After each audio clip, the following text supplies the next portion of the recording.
Hello, and welcome to the Atomic Lizards podcast. We're a trio of friends podcasting about the Godzilla franchise and other films we love. I'm Udi, the de facto film expert.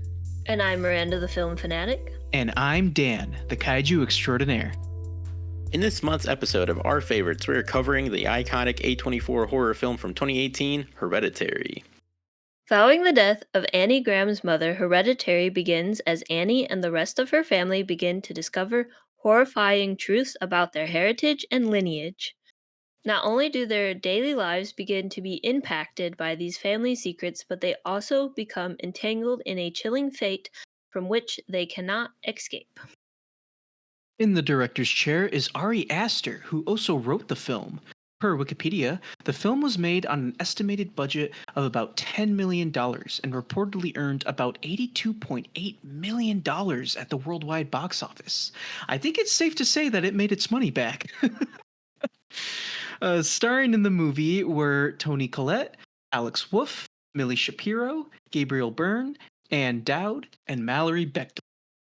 The movie stars half of the Naked Brothers band. Wait, what, really? Yeah, Alex Wolff. Oh, I did not know that. Interesting. I legitimately didn't know that. A few fun facts about Hereditary from IMDb and other miscellaneous sources on the internet are: Number 1, Toni Collette, who plays Annie, had told her agent that she wanted to take a break from making dark and heavy films and just wanted to do comedies. And then her agent sent her the script for Hereditary, which she liked so much that she couldn't turn it down. How much do you want to bet her agent was like, hey, check out this comedy? I'd be pretty disturbed if she read that script and thought it was a comedy. Yeah, that'd be kind of messed up. Number 2.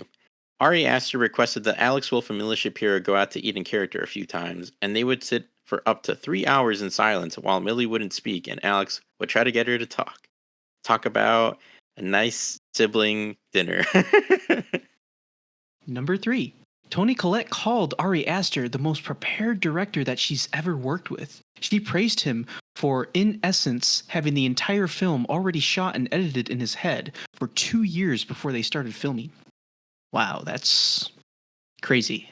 I don't think I could shoot an entire film and have it edited in my head. That's for sure. Wow. All about vision, you know? Yeah, I guess. And Wanda.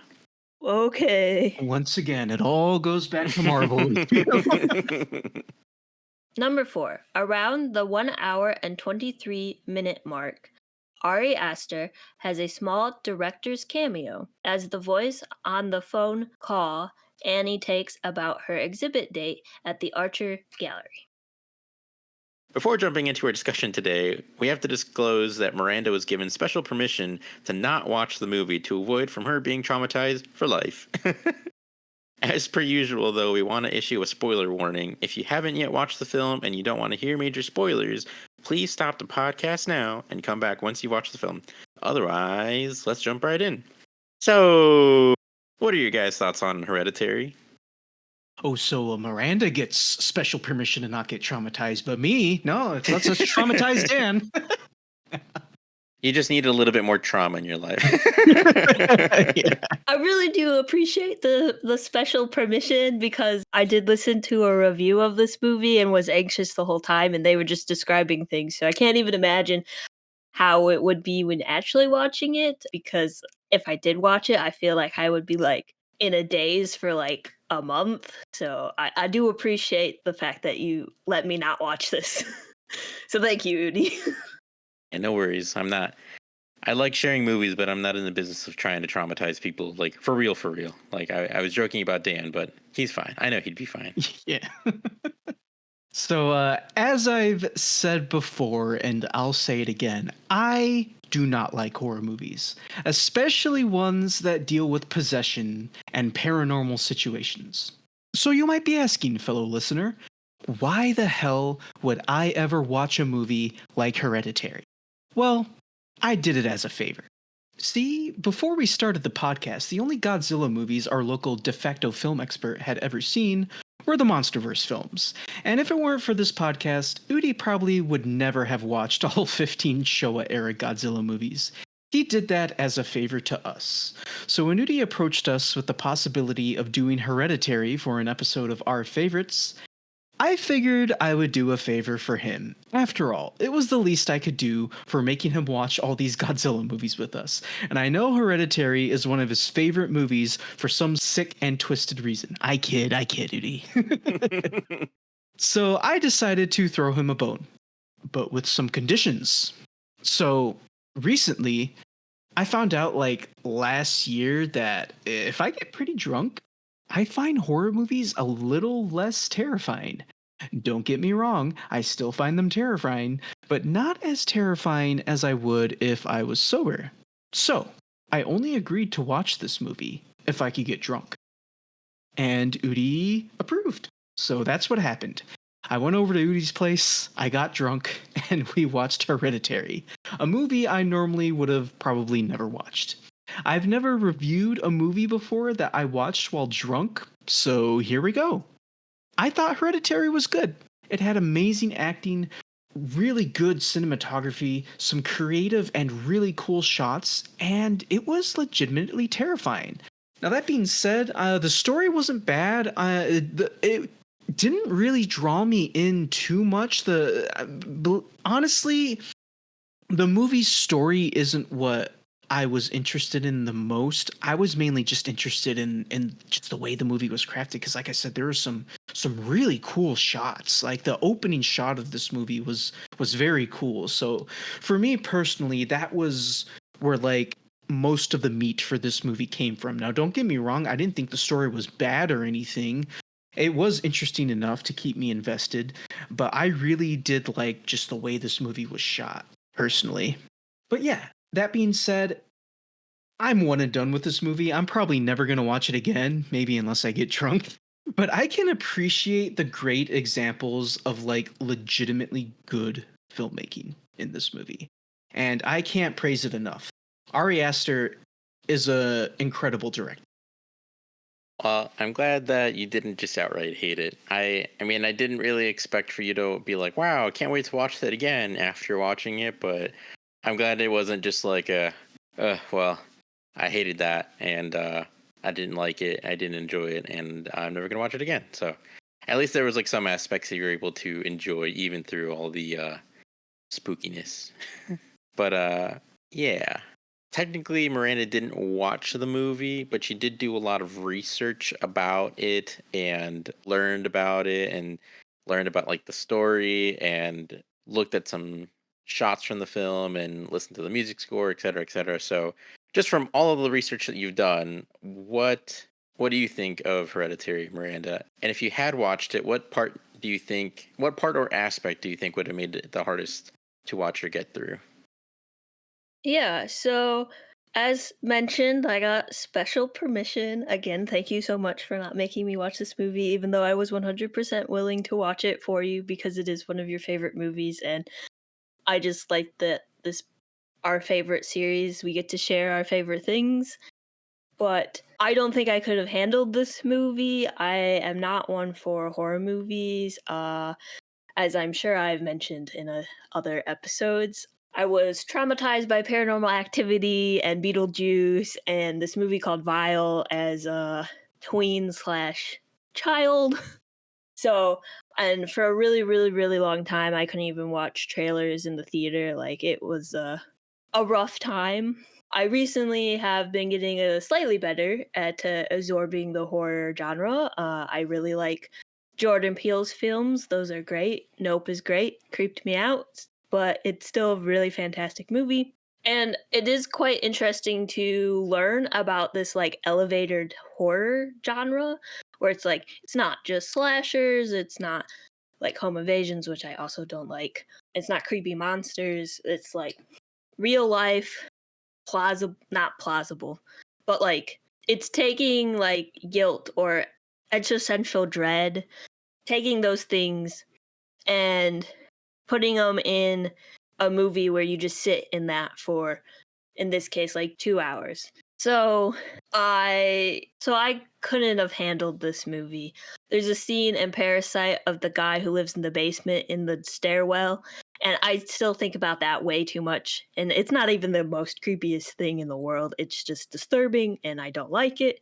And from my understanding, this movie also has like people lurking in the backgrounds and stuff.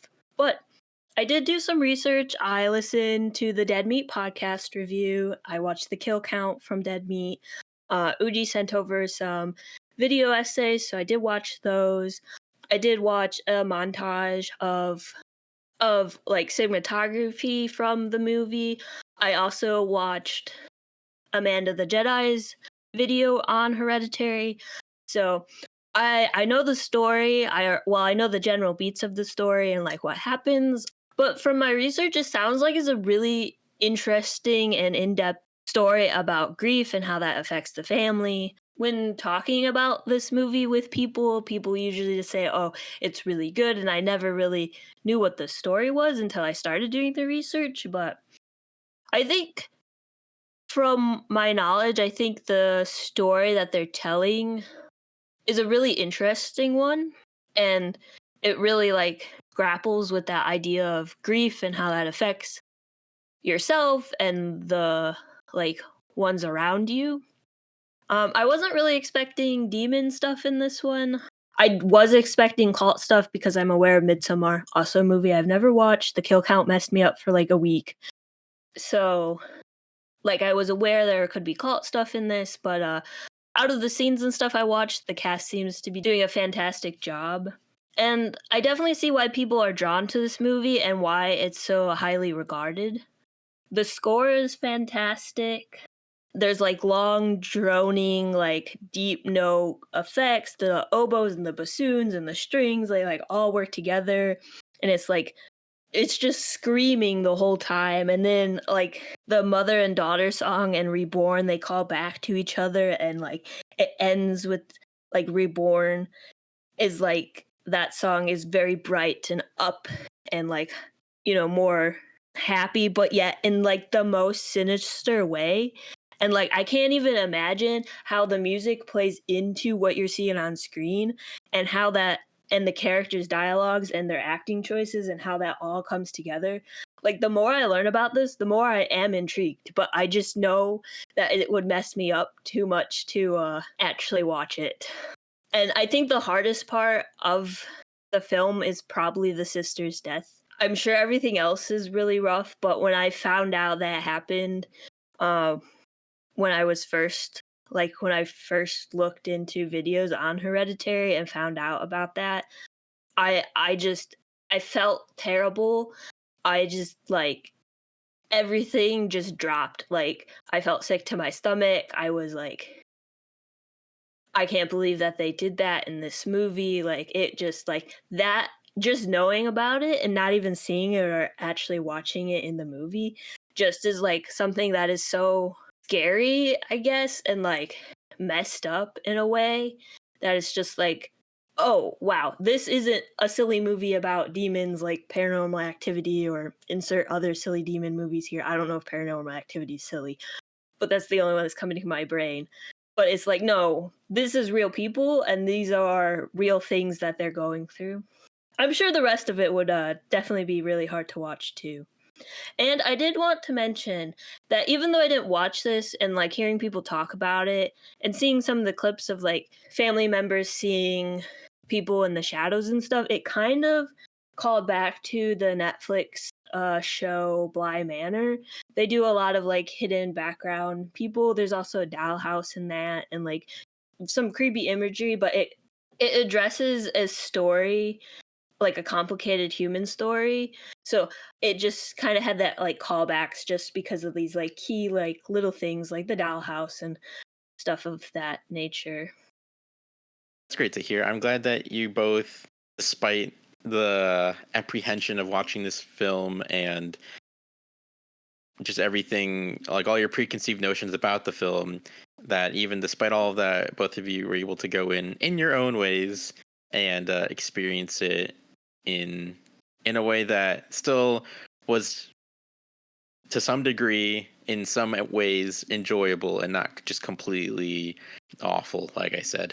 And I mean, like I did try to do my due diligence. Like, I mean, and I try to be aware of this. Like sometimes I'm not the greatest at deciding whether or not something is horrifying or creepy or scarring because I am a little desensitized. But I think overall, like if I really sit down and try to think of it objectively, and sometimes I'm a little too overzealous of like, oh yeah, that's kind of creepy or that's scary, and then like whoever I'm reporting back to is like that wasn't scary at all. I'm like, okay, well, I just want to be sure, but I want to be safe. But yeah, but in this case, I was just like, there is just a lot of stuff here that I'm like, I really don't know if this will sit well with Miranda or Dan.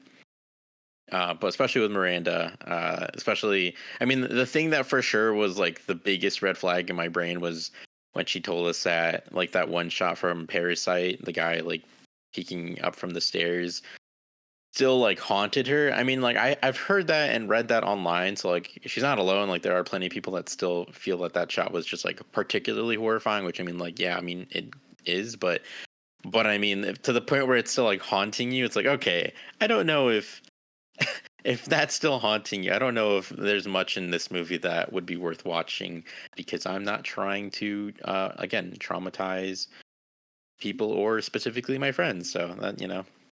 Yeah. I mean, I'm a scaredy cat. I'm scared of everything. So, I mean, I got anxiety stuff going on too. So that also doesn't help. And when you have a movie that creates a score that is so anxiety inducing, for example, like Arrival, those things just sit in my brain. And like Parasite as well, that has a lot of anxiety around it too. Like just the whole situation. So my brain's weird. I can't help it. Oh, yeah, that's totally fair. And I mean, like at the end of the day, I think the overall experience, it's kind of cumulative in the sense of if you can probably, I mean, I'm not saying specifically you, I guess, but like just in general, people could probably watch chunks of this movie and like be creeped out or scared, but be fine. But the overall experience is like quite dreadful. And I do feel like the further, like the more you watch from beginning to end, the more of just an overall experience like it like weighs on you more. So again, like watching it in bits and pieces, like I'm sure it still won't be pleasant, but I don't feel like it quite achieves the level of dread and fear and, you know, etc., that the film achieves in the end. But that all being said, yeah, going back to like how I was saying, I was kind of trying to make sure I did my due diligence, and then like with Dan, I mean, he's watched more horror movies than Miranda has, and like I know he's not a big fan of horror movies, but like he's been able to watch some other ones, like more recent ones like Barbarian and Smile, and I mean, sure he was under the influence of alcohol, but still, like he's still able to do it, and it wasn't like haunting for him. I will say for the record, I was not drunk when I watched Barbarian. Oh, So, well, kudos to you. But so that like being said, I wanted to make sure because I remember him mentioning that he was not a fan of like the occult or like supernatural stuff in movies and like demons and ghosts and whatnot. So me knowing fully what goes on in the movie, I was like, oof. Like the more that it got closer to us like really deciding whether or not to do it and everything, I like it started weighing on me. I'm like, I don't want to, I don't want to be responsible for traumatizing Dan. And I was like, I don't know. Like, well, let me just ask him. So like, I did make sure to like check with him and be like, and like, we even like one day we like sat down like, and I was like, so what scares you the most in horror movies? And I won't reveal that here because we'll talk about that later. But yeah, so like he told me specifically like the things that he discovered that really like creeps him out and stuff like that. I was like, okay, all right. Like I'm writing a fine line where that's not what happens in the movie, so it should be fun. Even though creepy supernatural stuff does happen, it's not in the same exact way that horrifies Dan in to the most extreme. So I was like, okay, I think I'll be fine. So like with that like all that research being done, I felt a lot better about it. And I mean, like yeah, when he asked me if he could like drink for Hereditary, I was like, that's fine. I mean, my plan was initially for him to watch it that way first and then watch it a second time, but he didn't want to, so it's fine. I understand. But anyway, that all being said, yeah. So again, an Our Favorites episode. This is another one of my picks, and I love this movie. That seems odd to say given the subject matter, but I think like the big thing, part of why, it's not the only reason, but part of why I love horror films is because there's just so much that you can do with horror movies. Like I feel like they tackle some of like the most difficult themes and topics in movies because it's the most horrifying stuff you can think of, but it's just packaged in a way where maybe sometimes it's like a monster or it's like a demon or it's like an entity or it's a human being or something. Like just usually there's something that encapsulates this thing that is scary to us in a way where, you know, we can perceive it in the film and it's not just like this idea, it's this like actual thing. And then usually it's people grappling with it, sometimes defeating it, sometimes being defeated by it. And so it's just interesting to see how horror films, you know, play on those ideas and topics, and it's interesting to see how, you know, films from different eras encapsulate ideas at the time and things like that, like the whole like slasher thing in the 80s where, oh, it's like all these kids who were, you know, it's basically like a PSA of like, hey kids, don't do drugs and have unprotected sex because you know what'll happen if you go into the woods and do all that, a slasher's gonna come and kill you. And it's just like stuff like that, and it's just like, it's when you look at it like that, it's like that's like ridiculous and over the top and stupid, but like it was effective at scaring people, not necessarily scaring people into not doing that stuff, but you know, it's just like just so many things that you can go into with horror films, and like a great example of a horror film that deals with like grief. I mean, a lot of horror films really, honestly, they deal with grief because grief is just truly one of the most horrifying and haunting things that you can deal with in life. And so like the Babadook is a really good example of a horror film, aside from Hereditary, that really tackles the feeling of grief and like trying to move on, but also like the heaviness that weighs down in your life when you're processing all of that, and you know, the experience of living life through that. And so there's just a lot with the horror genre that I really like about that stuff. And I mean, yeah, part of it is just like, oh, you know, I like the roller coaster type experience of, you know, getting scared. I'm not a big like haunted house person. I don't like people scaring me in real life as much. I don't like, the difference here is like with a movie, like I can, like, I know it's fake, but I can immerse myself enough to like, you know, experience the ride. In real life, people are there and I can be perceived and people can do things to me in real life. So I don't like that. So that's like the difference. Like I like horror films. I love horror films. You know, I'll go see the scariest horror films like out there. Don't care. Like that's cool. And like if a horror movie like can creep me out or whatever, like, man, that's awesome. But yeah, real life, not so much. Not a fan of that. Anyway, so yeah, that all being said, I first watched this film in March of 2019. I believe it was March 17th of 2019. That's when I logged it on Letterboxd, at least. And to do kind of like a thing that Miranda does, I'll read my first review. I said that it was the most well-acted, best-written, best-looking, and best-framed horror film. Hands down, the most horrifying shit I've ever watched. Hats off to the cast, crew, and the demented genius of Ari Aster. Because, I mean, yeah, after watching that the first time, like, I was kind of speechless. It was just everything I could have wanted from a horror film and more.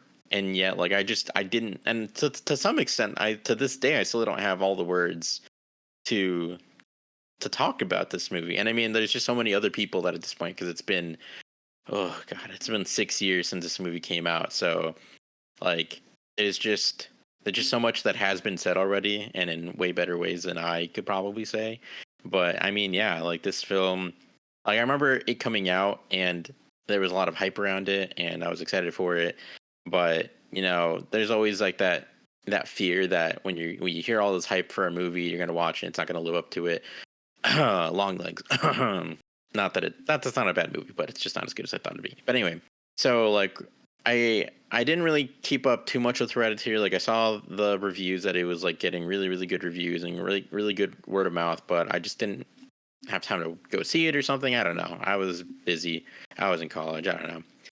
And so just kind of, didn't get a chance to see it in theaters. And then 2019 comes around, and just one day I was like, you know what? I feel like watching a movie, and it was on Amazon. So I was like, you know what? Screw it. I'll just watch it. And I watched it on a whim. I started it at like 8 or 9 p.m. and then I had to like pause for a little bit and then came back to it. Basically, I ended up watching it until I finished it at 1 a.m. alone in my room when I had to wake up really early for work. And I was scared for the first time in many years that night. I was like laying in my recliner, and it was like crazy quiet in my house. You could hear every creak. And every time there was a creak in the house, I was like, what was that? It's just like this primal fear that I hadn't felt since I was like a child. And it was incredible, but also horrifying. But like, I love that. So yeah, from the moment that the movie starts, you get that incredible shot. And immediately I was just like, wow, okay, I'm sucked in. I don't know what to expect, but I'm ready. And whew, yeah, just from like at every moment, I was so glad that I knew like absolutely nothing about the movie going in. I knew it was scary, and that like that's it. Like I knew it was a horror film, and I knew the cast, but I didn't know anything else about it. And so, like every single beat that was supposed to be like a shock or a surprise absolutely worked on me. Like I remember Millie Shapiro appearing a lot in the marketing for the film, and so I just assumed that she was the main character.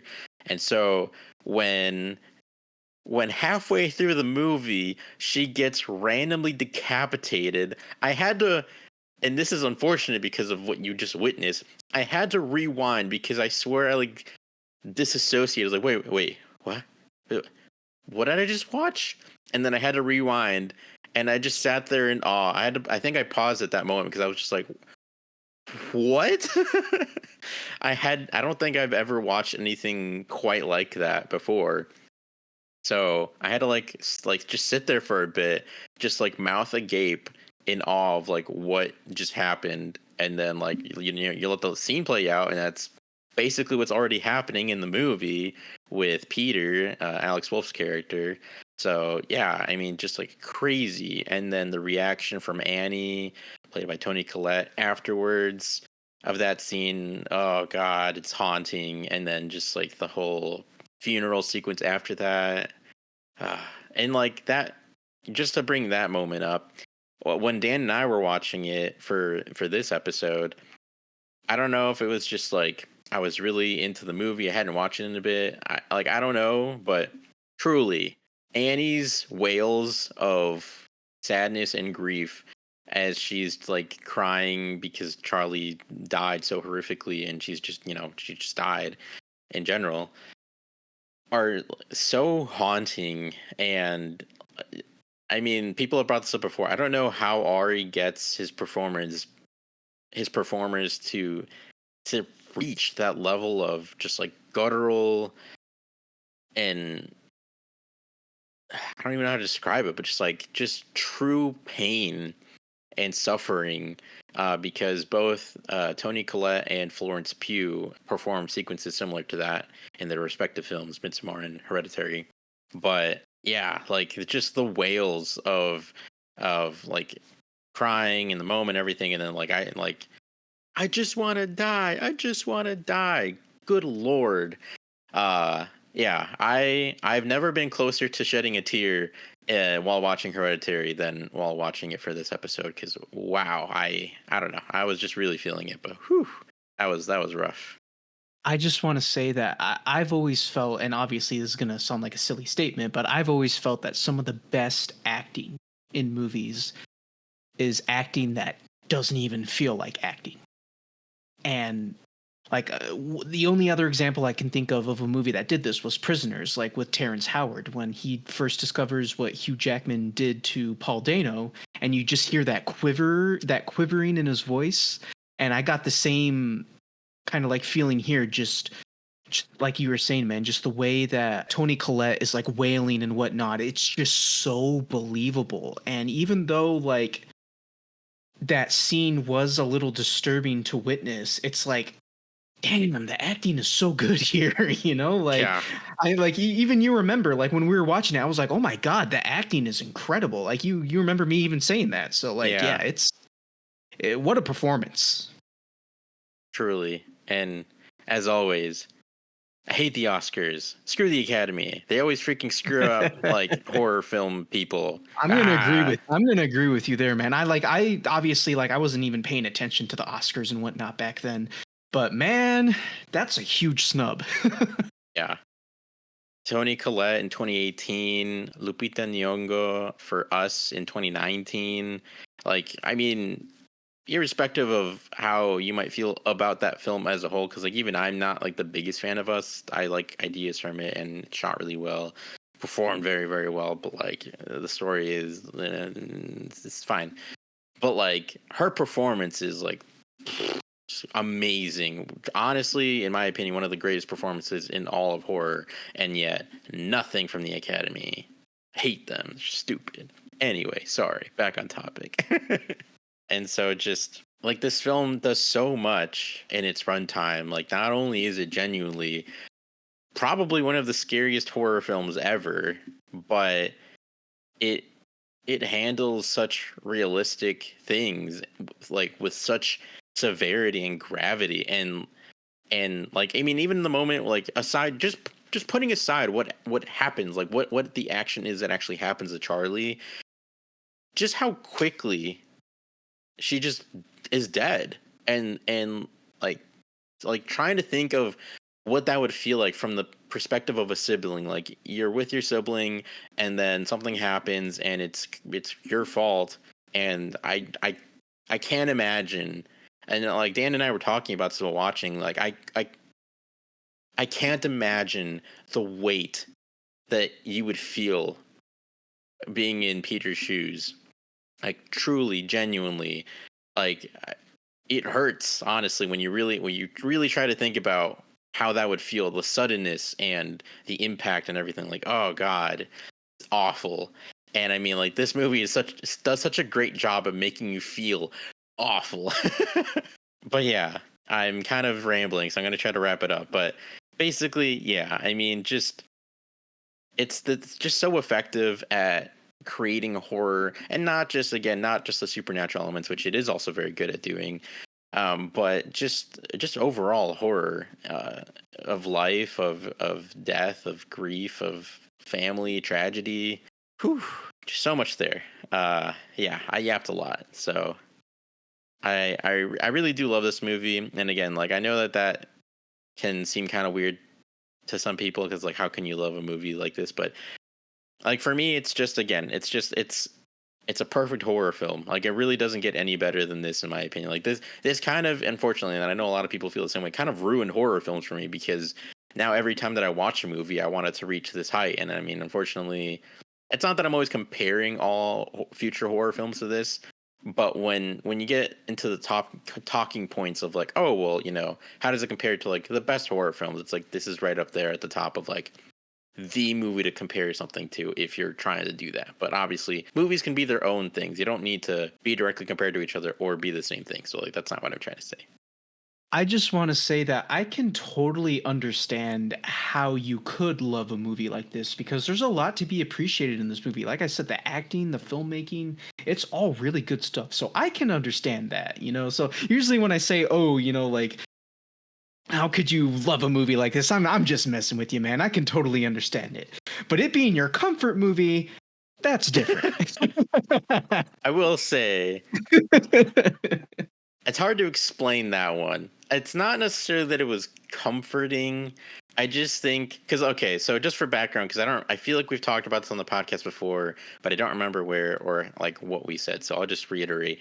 I previously told Dan and Miranda that this was kind of kind of a comfort film during like the pandemic. And I think for me, the psychological analysis that I've done on myself of like thinking of why that was is I just think that there were so many horrifying things going on in the world at that time. It was a time of great fear, and there was so much anxiety that I had, and I'm sure many other people had, about even just day-to-day life. Like leaving your house was horrifying because especially early on, like we didn't know exactly how COVID was spread. We didn't know if it was in the air, if it was just person to person.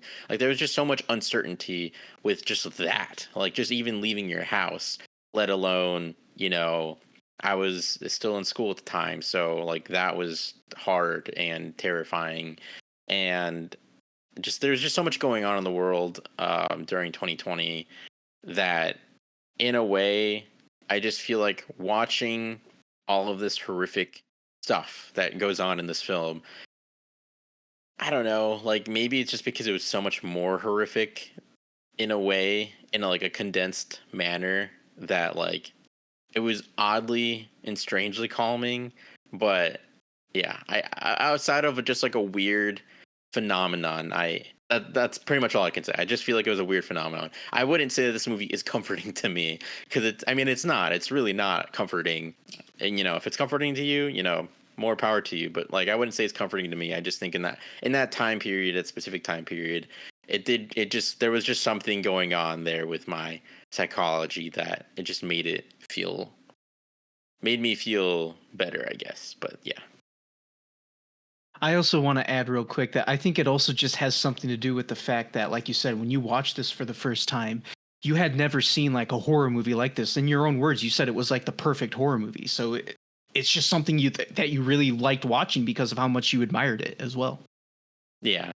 And I mean, yeah, that's a good point too, because I mean, I really do think that it's just one of those movies that I could put on whenever and just watch. Like, okay, it's not something I could put on whenever, but it's something that if I just randomly on a whim decided to play, I would probably watch from beginning to end. Even if I was like, oh, for some reason I'm gonna clean today to Hereditary, and then I would probably just end up watching Hereditary and be like, ah, crap, I didn't clean at all. Like that's what would happen. It's that kind of movie where like I just can't look away. It's just as soon as it starts, like the score, the cinematography, the performances, like everything is just straight up perfection. So yeah, that's a good point.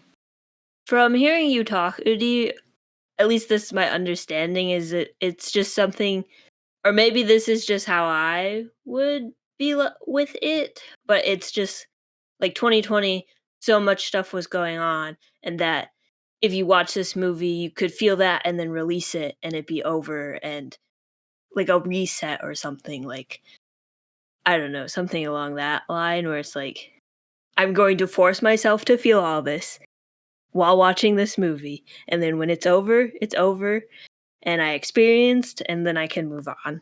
I don't know. I don't know if that's what you were, like, thinking or going for, like, or, like, trying to explain, but I feel like that's how I'm interpreting it. Yeah, I think that's a good way to like explain kind of what I meant to say. Yeah, because it was definitely of like I was just feeling all these things all the time during that period of time. Mhm. And so like yeah, I could watch this, feel horrified, and then at the end be like, okay, and now it's over. It has a conclusion, Yeah, 'cause, like, yeah. the beginning, the middle, the end. In 2020, we didn't even know the beginning. We still Yeah. don't know the end, so Yeah. Yeah, it's that's a good just way to put it. a lot of stuff. Yeah. Well, thank you for helping me figure out what the heck I was trying to say. But yeah, that is basically in a nutshell kind of like why it was kind of comforting, because yeah, it was while horrifying, it was something that like Miranda put it like would end. And yeah, I mean we didn't know when and if the things going on in 2020 were going to end. So that all being said, I yapped a lot, so we should move on. And I mean, I think it's fair to say that this, even Miranda, who didn't watch the movie probably scared all of us. So what were the parts for you guys that succeeded the most in scaring you? What are you talking about, Udi? I wasn't scared at all, right? You were there. Oh yeah, that's right. I was like, Yeah. wow, that's crazy. I thought I you'd be know, right? terrified. I I thought you'd be know. quaking in your boots, but here I was like under my blanket, and you were like, oh man, this is nothing. I know, right? I was like, yeah, I could watch this movie in my sleep. No big deal. No big deal. No, man. I Obviously mean, for did you watch it in your sleep? no, I did Did I you did have not weird dreams? I did not fall asleep during this movie, and I have not had weird dreams yet. Although my Okay. dreams are always kind of weird to begin with, but that's besides the point. Not related to Yeah, Hereditary, not though. related to anything. But yeah, no, obviously, because like I said in my quick thoughts, no, this movie was very scary. And like even though I was pretty drunk when I watched it, it still creeped me out at times. Like one of the scenes that really kind of chilled me at first was so the main character, or not the main character, the girl, Charlie, she has like a tick where she like clicks her tongue, does that. And like after she dies, some of the characters in the movie will just randomly hear it. And the one that got me was when the mom, Tony Collette, was in the car, and then she just hears the tongue click, and then she like jumps. She's like, "Whoa, what was that?" Like, Udi was there. He can attest to this. Like when that happened, I was like, "Oh, I don't like that." Like I really don't like that. And heck, I even got chills just now just like describing it. Like, ugh, like yeah. I really did not like that. And obviously the other part that really succeeded in scaring me was when the mother gets possessed, because I don't like it when people get possessed. And like yeah, that was creepy, but funnily enough, the part that freaks the people out the most with like the mother being possessed is always the part where she's like banging her head at like light speed on the attic door while the sun is like hiding from her. Like people hate that scene. And don't get me wrong, I didn't like that scene either. But what scared me the most about when the mother got possessed was when she would just hang out in like the corners of the ceiling. Like when that first happens, like the son wakes up and it's like dark in his room, and he's like he doesn't know where anyone is, and it's like a side view, and you can just see the mom just like chilling in the corner in the dark room.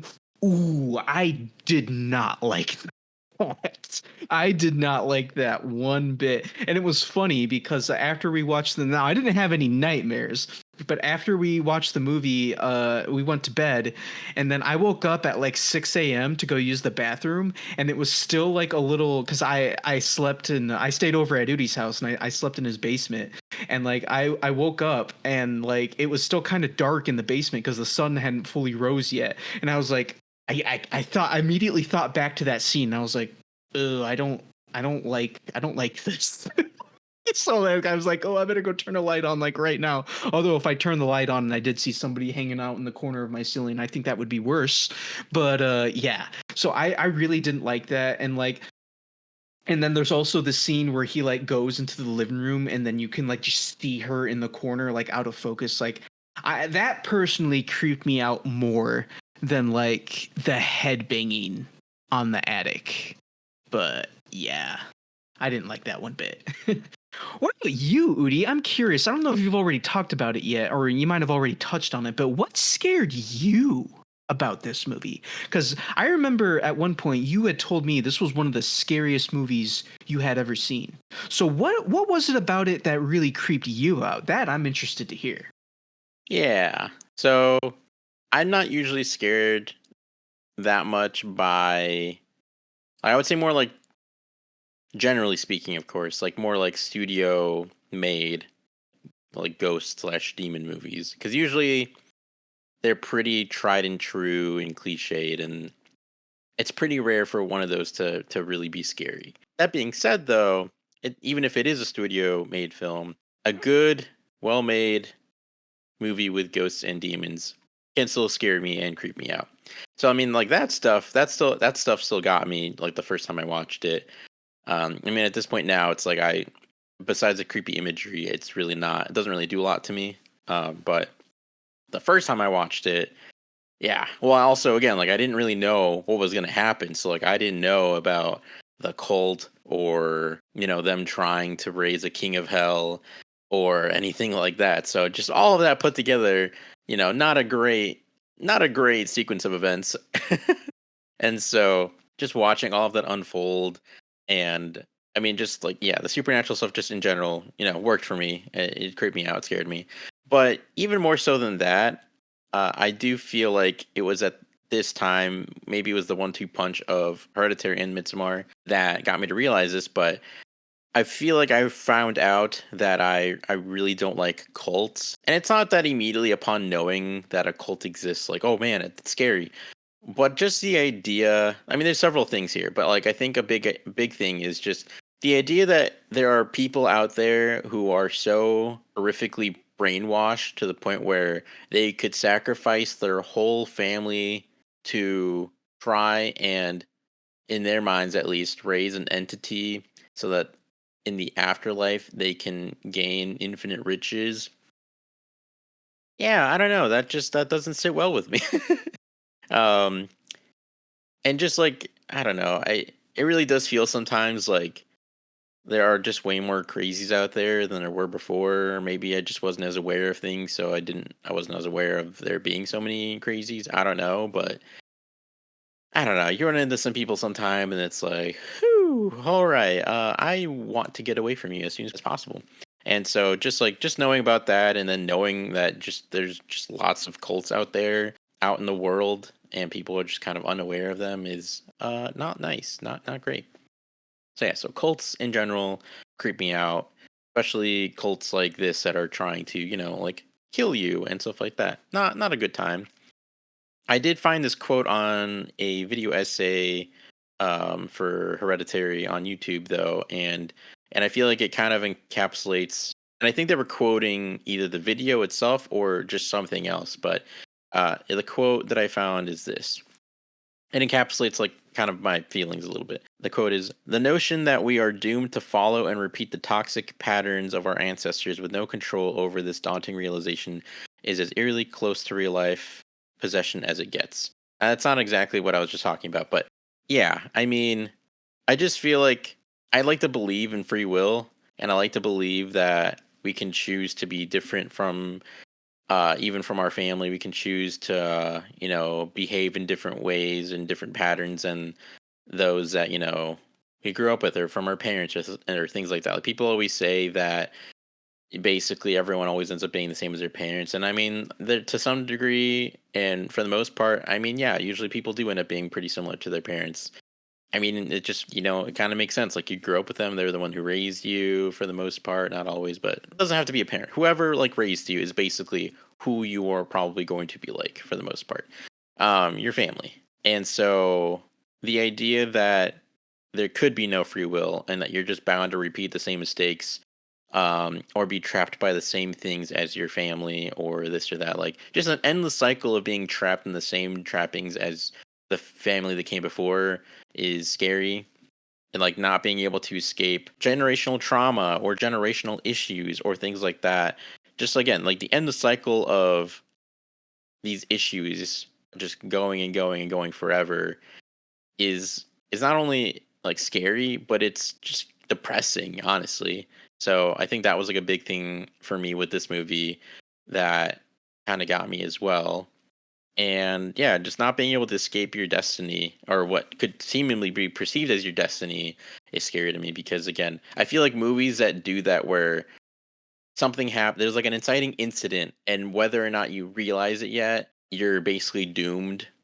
Like that to me is horrifying. Not every movie that does it is scary to me, but like movies like this, yeah. Like this, there's this movie that came out in 2020 called The Empty Man.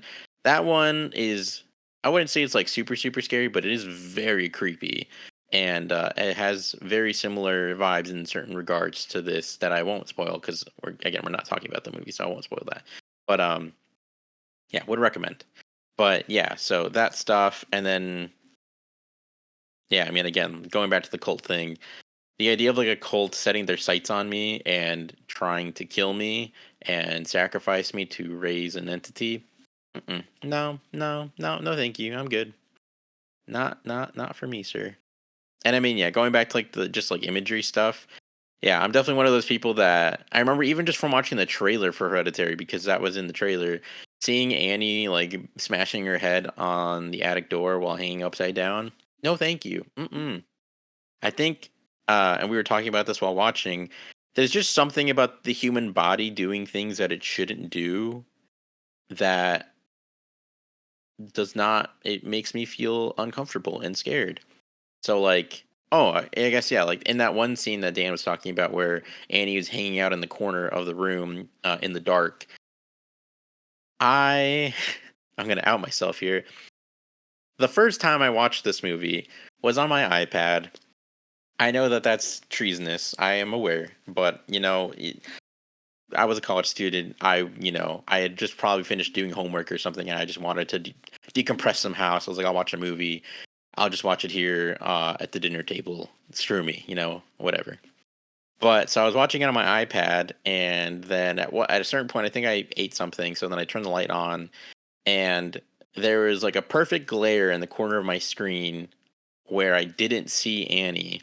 And so I was just watching this scene. I was like, oh man, what's going to happen now? Like, Steve just burnt up and Annie's possessed now. Like, what's going to happen? Peter just woke up. All right, okay. Creepy house. It's all dark. Why is it all dark? And then all of a sudden she just swims through the air, crawls through the air, whatever. Like, however you want to describe it. And that, like, I was like, what? Where did she come from? What? And then I rewound, and then finally noticed that she was in the corner. I was like, oh my God. I was like, oh God, no, no, no. Because, yeah, I don't, no, I don't like people doing things that the human body should not be doing. And also, sometimes when I'm alone in places, you start running through the gamut of things that you've watched and experienced. It's like, yes, I remember this part from this horror movie. This is where that person dies, or this is where the creepy thing comes out. That still happens to me, even though I've watched lots of horror movies. And maybe it's because I watch more horror movies and, like, I don't know. I mean, it happens to everyone, but yeah. So, like, sometimes in my random scare generator in my brain, I'm like, what if someone was hiding in the corner? And then, yeah, then you turn on light, like, okay, phew, there's no one there. But the day if the day ever comes where someone is there, like Dan said, no, thank you, I'm good. But yeah, that was a very long-winded way to tell you what I was scared by in the movie. So I apologize. There's a lot here that could potentially be scary or is scary. So I guess just to cover this, because we didn't really talk about it earlier. We didn't finish fully talking about it. What are the things that typically scare you in horror films, Dan? And then we can get into you, Miranda, which I feel like will be kind of a long list. Yeah, good question. So I tend to think, what is it that really does? Why is it that I don't prefer to watch horror movies? And like I've touched upon this before in past episodes. There are horror movies out there that I am willing to watch. Like, slasher films don't scare me too much. I love creature features and whatnot, but like, I just don't like supernatural stuff. And it's kind of an odd thing because I'm not even sure I even believe in ghosts, to be honest. I don't know if I believe in ghosts. But if they're real, I don't want to be around them. So like, just supernatural stuff in movies have like always kind of creeped me out. And just like, I hate jump scares because like jump scares, like, just like being startled like that. I just don't like being startled like that. It's just ugh. And then sometimes like you can kind of tell when a movie is trying to set itself up for a jump scare, and then it's like it's coming, so you're like preparing for it, and it's just like, oh, I'll just do it already, and then sometimes it's like just a stupid like fake out jump scare, like it's just someone saying, hey, what's up? I hate jump scares like that. But I think the thing that really creeps me out with movies is just like creepy looking people. Now, what do I mean from that? Well, I think this can stem all the way back to when I was a kid. When I was a kid, like, how old was I? Probably like, 7, 8 years old? My dad, just for some reason, had this documentary on about demonic possession. Like, I don't know why he was watching it, but he just had a documentary about demonic possession on. And like one of the most famous demonic possession movies out there, as everyone knows, is The Exorcist. Now, The Exorcist, when that movie came out, was heralded as the scariest movie of all time. There's still people out there that consider it to be the scariest movie of all time. And the little girl in that movie, Reagan, well, when she gets possessed, they, they don't make her look sweet and innocent. They make her look terrifying. And I was exposed to the way that she looked while possessed at like 7 to 8 years old, and it scared the ever living crap out of me. Like, I was scarred by Reagan for the longest time, and I think that's just has what led to things that I just don't like in horror movies. I hate it when like they give like creepy demon face to people. Like, I really don't like creepy demon face. Like The Conjuring, for example, there's a shot. My Michigan friends make me watch a lot of horror. That's why I watched Barbarian. I never would have watched Barbarian, but my Michigan friends wanted to watch it. So like my college friends from Michigan. So like I watched Barbarian with them, and like, so they make me watch a lot of horror movies sometimes, and they made me watch The Conjuring. Now, The Conjuring, in my opinion, is the scariest movie I've ever seen. Like, I hate that movie. I don't ever want to watch it again. And there's a shot in that movie where there's like a creepy, like demon-faced ghost. And then there's also a really scary shot where there's like a creepy, like demon lady just jumping from a drawer. You know what it is? I don't like demon ladies. I don't like ghost ladies. I don't know why, but women that are like ghosts, like The Ring and The Grudge and like creepy, they really creep me out for some reason. If that's sexist, I'm sorry, but like that's really what I don't like, man. I'm sorry. I feel like for me, part of that is just long hair, and not because long hair is inherently scary, but I feel like when you block someone's face and then they're like doing creepy stuff, like it's the long hair that I feel like makes it worse. Oh yeah, for me. I agree. But like for me, it's like, I mean, I'm not saying it's not like this for you, but like for me specifically, like it can be a guy with long hair, and if he's doing creepy stuff, get him away from me. I don't like him. Yeah. So yeah. Exactly. I think you're right, Udi. I really do think the long hair, and then like creepy children as well. I don't like creepy children either. Like, ugh, like, yeah. So it's just, I don't like creepy ghost women. The creepy ghost women really scare me. So it's like, especially with the long hair and the scary faces and whatnot. It's just like, ugh. I mean, creepy ghost men probably scare me too. I haven't seen a lot of horror movies, but yeah, just ghosts. I don't like ghosts. And I think that's what really scares me. Just something that you can't see, like being in the room with you. That's a terrifying thought right there. I don't like that. All understandable. Reagan from The Exorcist also haunted my dreams and traumatized me from a very young age. For those of you in the audience that might be old enough to be aware of what I mean when I say this, my sister made me play the maze game as a child, and being an innocent brother, I didn't realize that she was playing a prank on me, and so she had me play this game called the maze game that was like on the internet, and basically you had to solve this maze, but right before you could solve it, it wasn't even that hard to solve, honestly, but once you got close to solving it, it would give you like the loudest jump scare possible, assuming you had your audio on, of like a scream, like a bloody murder scream, and then Reagan's face from The Exorcist would just pop up full screen. Oh god. Yeah, that was horrifying. And then she and I watched The Exorcist together, and it was like when I was like 4, I think. So again, way too young to be watching this stuff, just like Dan. And yeah, so totally understand. And then, like I said, I mean, I feel you on like the creepy ghost face thing. And that's part of why I felt more okay with showing you this, because there is no creepy ghost face in this. There's a lot of creepy other stuff, but not creepy ghost face. So I felt okay with showing you this, but there is a creepy lady though. There is a creepy lady that. Well, I just also want to add on when you were talking about the cults. Like, I think another thing that makes your cult especially creepy is if it's full of nothing but naked old people. Yeah, no thank you.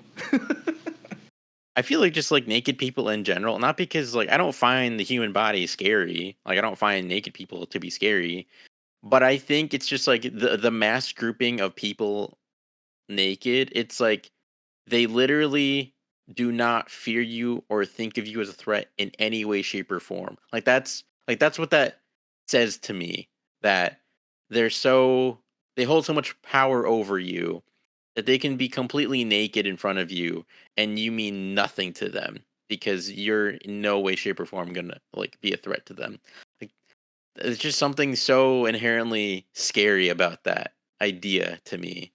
Ugh, God, I don't like it. But yeah, again, if you really want, aside from this, if you want like another good, creepy, very creepy cult movie, check out The Empty Man. That probably kind of is a little bit spoilery, but like but kind of not. Anyway, go check it out. It needs more love. But anyway, what about you, Miranda? What typically scares you in horror films specifically? Lots of things. I've actually never analyzed what I'm scared of in horror movies. I just know I don't like them and that I get scared. It could also be the fact that I don't watch a lot of horror movies, so I'm just gonna list off some stuff. I'm sure there's reasonings behind it, but I guess I'll start off with according to my family, when I was a child, I was afraid of dark colors. Don't know what that's about. I just want to add something really quick. It's interesting that you mentioned you were scared of dark colors because I wasn't like scared of dark colors like just in everyday life, but I had a recurring nightmare as a child for many years where like the nightmare it was just like it was kind of like a POV shot and you couldn't see my hand and you couldn't see like just like a crayon. It was just like it's like I was just visualizing dark crayon texture color like painting and stuff. It was very vividly. It was like a dark green and like other like dark color, like earthy colors like that, and just like it was like harsh scribbling. But for some reason, like every time I would have that nightmare, I would like wake up in a cold sweat. And I was like so scared. That's odd. I wonder if that's like a phenomenon with kids of like dark colors, like or something like that. That's weird. Yeah, because I think it was also like dark green and dark blue and like those really deep shades of those colors. Hmm. Yeah, I wonder if there's some kind of weird thingy in our brains for that. I don't know. But yeah, I've never like analyzed what I'm afraid of in horror movies. I think actually that would be a really fun experiment, but that would involve watching horror movies. So, I've watched some. They're usually more on the comedy base or the alien base or the monster base. I guess main things that like freak me out in general when it comes to horror movies, people in shadows, don't like that. I was afraid of Jurassic Park. Beetlejuice freaked me out as a child. As a tween, I watched this movie Vile uh as a dare from my cousin, and that deals with like a lot of like body horror. It's not Saw, but I guess it's in the same like genre as Saw. So anytime people are like putting their hands in blenders or like scooping people's eyes out with ice cream scoops, like in the Iron Fist show on Netflix, or like when Kingpin slams a guy's head in a door of a car, I really don't like that. Like visual, this is happening to a person. This is like pain and suffering and like stuff like that. I just want to say real quick because you mentioned like you don't like you brought up an example of somebody's eyes like getting scooped out with an ice cream scoop. There's a movie called The Green Inferno directed by Eli Roth that's about like cannibals. There's a scene where like a cannibal is like scooping out a dude's like eyes. That scene messed me up for days. Like I didn't watch the movie. I watched a YouTube video like breaking down the scenes of the movie or whatever, but after I saw that, like I said, I was messed up for days. So like I can understand that. Understandably so. Yeah. So like that, I will admit sometimes like body gore kind of gets me as well. Yeah. So like body horror, anytime anyone's being creepy and crawling around like a spider, people hiding in shadows. Really not a big fan of home invasions because that's a terrifying thought. Like it's so scary. No, thank you. Like my house is my safe place. Like, it's supposed to be your safe place, and, like, just the idea of, like, being trapped and then tortured in your house is terrifying to me. Demons and ghosts and stuff for a really long time, I did not like them, at all. Still don't particularly like them. I don't wanna touch a Ouija board. I know it's just a piece of wood, but I don't wanna mess with that. So, like, possession stuff or doing things that you're not aware of, like, I think that's one of the things that is also scary is not being able to have agency over, like, your body, so that's where, like, that demon ghost stuff comes in. Creepy children are not fun, like, a whole bunch of stuff. Possessed dolls, don't like that, like Chucky, no thank you. I hid my American Girl dolls, they're still hidden in my closet. I just, like, I can't do that. I didn't even like having posters of real people on my wall for the longest time. I don't know what it was about. I'm sure there's some reason I could deep dive into, but this is not the place to psychoanalyze my past. Um, let's see what else. Anything that creates anxiety, don't like. So you know that's basically the whole genre. I really like in Nope. I really did not like when the chimpanzee was, being a chimpanzee and be like, "Right, yes, they're terrifying creatures. They, aren't all fun and games. They're, like, powerful, strong beings," and then, like, that's just terrifying. Another thing that, like, creeps me out is the smile stuff for that movie. I don't know. I'm pretty sure it's a primal instinct. It's like that being is doesn't look like a normal human. It has, like, a big wide smile, and it's baring your teeth at you, and I'm sure that's some kind of, like, ancestry, genetic, like, instinct there. And yeah, just, like, I guess all of that together, just it, like, creates a lot of anxiety and, like, stress and fear that I just it's not pleasant. But I would like to like, actually dive into this question way more, so maybe I'll do that in my spare time, but I guess those are just some random things that I know that I don't particularly like in, when I'm watching media. Yeah, that's a good solid rounded out collection of things. Yeah, I mean, I also am not a fan of dolls. Not a fan of ventriloquist dolls, Yeah, anything that's human-like, but not human. Like, regular everyday mannequins. people, yeah, some of them can be creepy. I mean, just that first episode of Doctor Who, like, that's some that's a choice. That doesn't scare me. Oh, Weeping Angels, they're kinda terrifying too. This is not the time for me to talk about Doctor Who. Sorry, continue. Yeah, like if I had to for some reason, if I had to like explore a big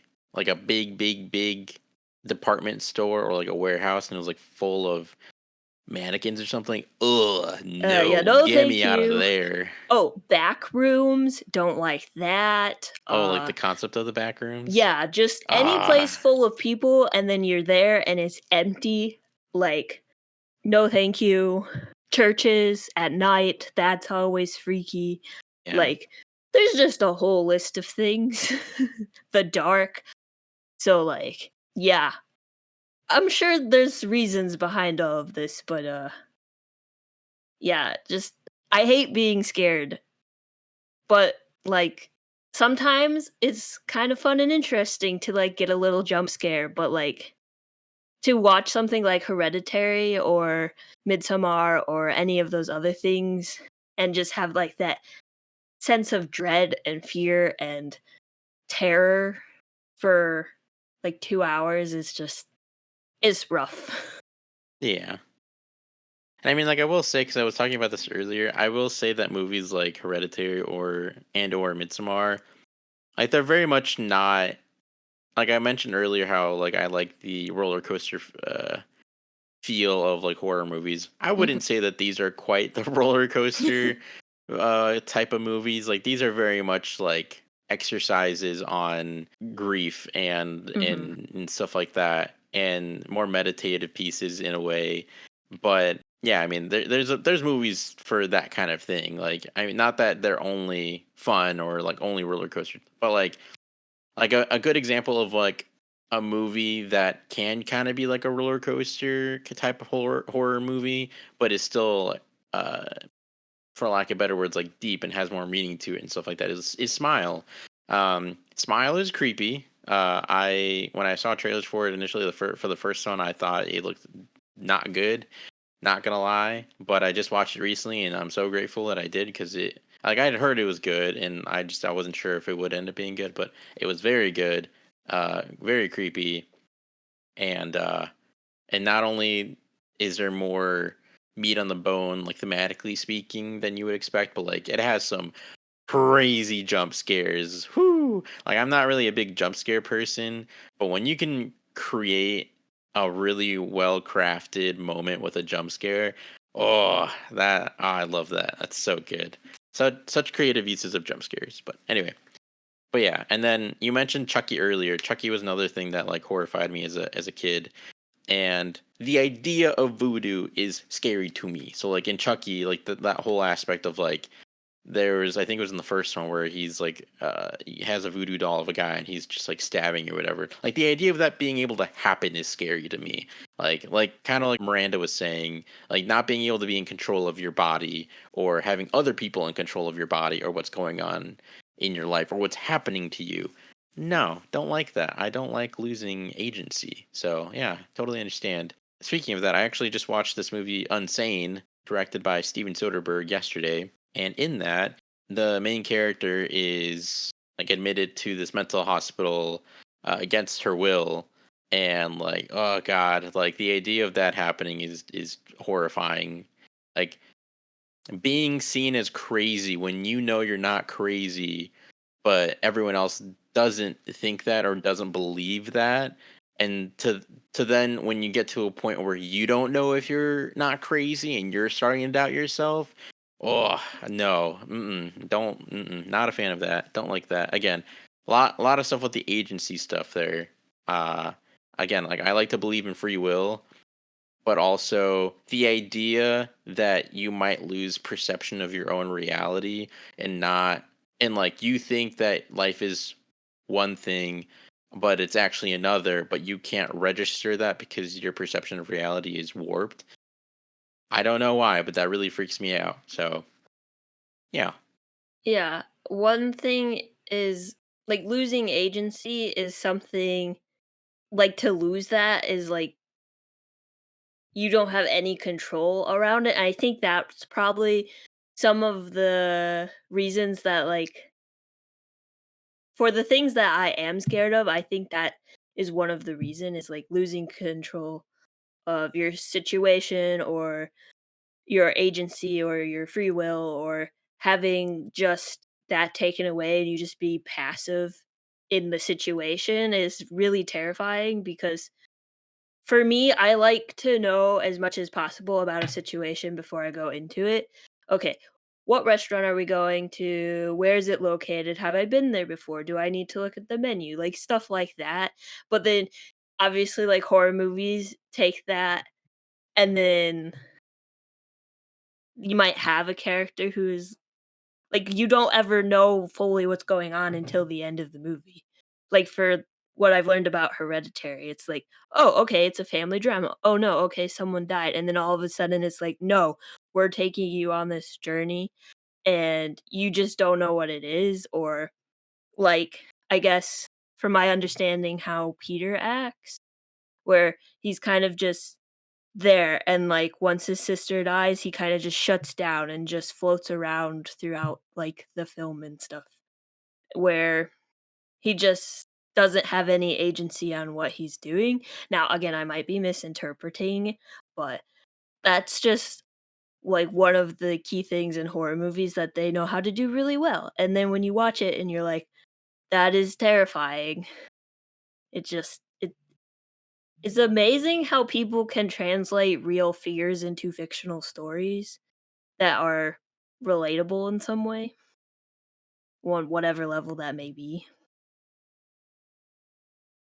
Yeah, so from like what you were just talking about, that kind of works into this other part of the movie that we haven't really talked about, which is like, yeah, you can take this film at kind of face value and just read it as like what happens on screen, but you can also take the alternate, I guess, or an alternate version of a reading of the film and just you could read this whole film as like being the warped reality of the Graham family.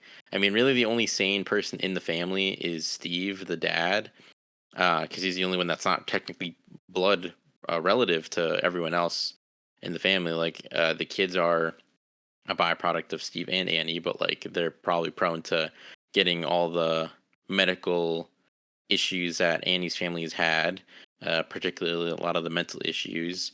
And like, I mean, Annie's a direct byproduct of her family lineage, which has a lot of mental issues.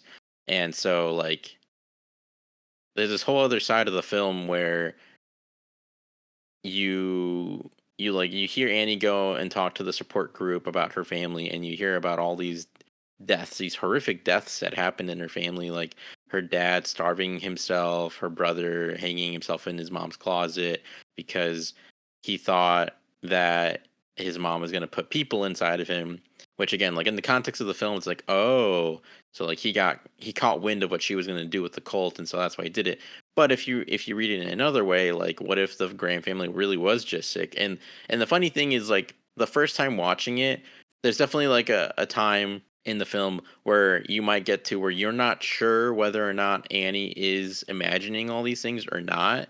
And so it's before everything goes completely off the rails and like she completely, finds out whether or not she's like right or not. And so you're like, oh, is she just having like some sort of mental breakdown? Is she does she have mental issues and she's just imagining all this, or is it actually happening? And then like the key moment where you're like, oh no, this is happening, like they're in deep trouble, is when she's talking to Steve and she's talking about how she saw her mom's corpse up in the attic and that, it's rotting away and yada yada yada. And so she's like trying to get him to go up there to look, and he doesn't believe her. He's like, what am I gonna find up there? Or like he thinks that she took her corpse on purpose, but it's because like she's going off the rails and she's having some sort of mental breakdown and whatever. So like then he opens the door to the attic and then you see all the flies, and then it's like, oh, okay, so she's not imagining it. That was actually there. She's not crazy. And then he goes up there and then again like you get the moment where he goes like, oh, it was you, wasn't it? You're the one who took the body from the cemetery. And then she's like, wait, what? No. And then for like a split second you think like, wait, what? Is she actually like she's been going crazy this whole time doing all the stuff and like nothing else is going on? But then it's like, no, I mean, they built up the cult in the background, the whole like throughout the whole movie, like from the very beginning, like the funeral, the grandma's funeral, where like this lady like put some stuff on the grandma's lips, and then just like the grave immediately being desecrated, and the grandma's body being removed, and all this other stuff. Like they built up the cult, so like obviously it was gonna play a part in it, but there's definitely part of it where like you could read the film as just like, no, like the family just succumbed to like their mental issues, and like you could totally read this film as like everything that happened to them is just in it like in their minds, and it's just kind of imaginary, like none of it, like not that none of it happened, but like it didn't happen, like there is no cult, maybe like that's just a perceived thing that they're imagining, but they're actually just going crazy. And so like that's just kind of like a fun way to read this movie where I mean, yeah, I mean, fun, in quotations. It's not really fun, but like an interesting way to look at the film where, yeah, I mean, you're seeing all these things, but what if the family is just going through it and they're just, succumbing to all these mental illnesses, and that's just kind of sad in its own way, like they're kind of helpless. And again, it's just all tying back to like the whole hereditary passage of illnesses and whatnot. So yeah, I just thought that was interesting, and we hadn't talked about that. Yeah, we've been mainly talking about the film, just kind of how it's presented. But I figured that'd be a good opportunity to talk about that. But that all being said, you mentioned Miranda about how Peter, like his reaction to what happened to Charlie, and like everything that happens after. And I mean, like you can't really be 100% sure because you haven't watched the movie, but I guess for like this goes to both of you, but and I guess more specifically to you, Dan, because you watched the movie. But how do you feel about Peter's reaction to Charlie's demise? Like, do you feel that it was handled well, or what do you guys think? Yeah, I remember when we were watching the movie and that scene happened, I kept saying to you, dude, like, if it were me in that situation, I honestly have no idea what I would do. Like, I really don't. Granted, I don't think I would have did what Peter did. Peter literally just left her body in the car and then went to his room and like laid down and just waited for his mom to like discover it. I wouldn't have done that. I would have just told someone. Like, I mean it would be a tough pill to swallow. It would suck, but that would be the way to handle a situation like that. That being said, I don't think that the way they did it wasn't like unrealistic, like wasn't realistic. I think the way they handled it was kind of realistic because when you're, granted, Peter wasn't that young. He's like what, in high school, right? He's in high school. Yeah, Yeah, so he's in like high school. He wasn't that young, but still, like when your brain is still maturing and you do something bad that you weren't supposed to do, sometimes the only thing you can think to do is just nothing, to just leave it and to just, not worry about it. And I also feel like what happened with that, like Peter was just so shocked and emotionally distraught that the only thing he could think to do was just go like lay down and just process what happened. So yeah, I do think that the way they handled it was realistic. I don't think I would have reacted the same way. I think I would have told someone. And yeah, that's how I really feel on that front. yeah, that makes sense. And I mean, I agree with you. I feel like it's hard to really think about the feeling that you would have in that moment. And I mean, I think they do a really great job of portraying his shock and inability to like come to terms with what's going on in the moment.